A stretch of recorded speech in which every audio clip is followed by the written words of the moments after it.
What's going on, everybody? It's Christopher Toro. Welcome to Glorified Games, a place that we talk about games and sometimes Sonic Forces. So it's past a few weeks, and apparently Sonic Forces has dropped from the top sellers list in the Nintendo eShop.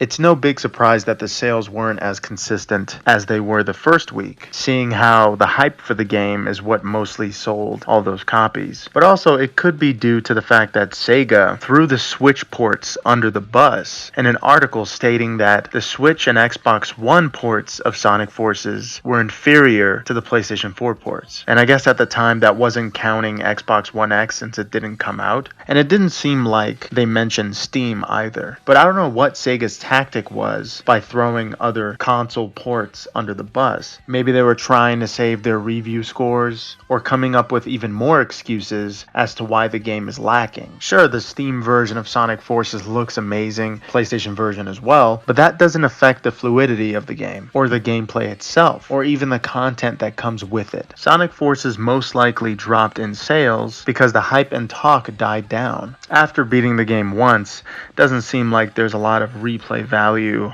or things to talk about with its shallow storyline and gameplay. There's nothing more to the game to go past the first week that it was out, and it seems like the excitement died very quickly for Forces. I mean, for goodness sakes, 1-2 Switch did better than Forces, and apparently Need for Speed Payback and Sonic Forces were competing to even get on the best-selling charts. Besides the fact that the excitement died down, the support for the game seems almost non-existent. There weren't any big updates for it, and DLC has taken more than a month. While Sega comes up with excuses and delays simple DLC, I guess that could show how excited they are about the game, seeing how it seems like they just forgot about it, and as if the hype for it was more exciting than the actual product. And of course there are a lot of people saying how expectation could have ruined it. After seeing 20 or 30 videos about Forces, it seems like all the expectations were grounded, comparing it to at least Lost Worlds and Generations, which were very old games, made by the same director. If anything, a director's skills should improve over time. At least that's what everybody thought. I actually went back to playing a few stages yesterday. I thought there would be some excitement and some reason not to trade in the game, but after playing my favorite stage, Metropolitan Highway, and the one after it, the length of the stages being 1 minute to 2 minutes made it impossible to even start to enjoy it. The feeling of actually playing a game should be there within the first minute or 10 minutes. But if every single stage is in small bursts, will you actually feel like you're playing a game? If anything, it felt like I was going through a menu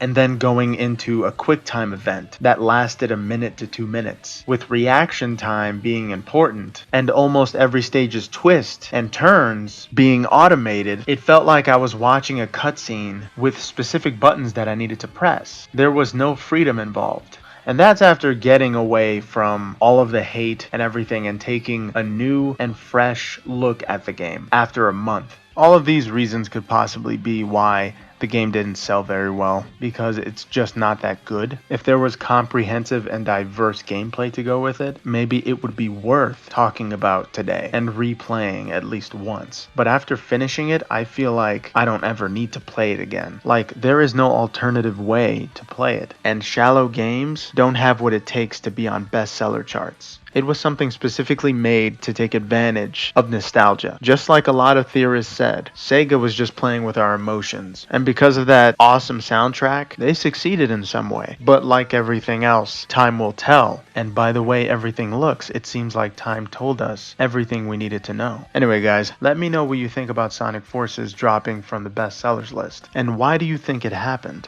I'll see you guys in the next video. Have a good one. Later.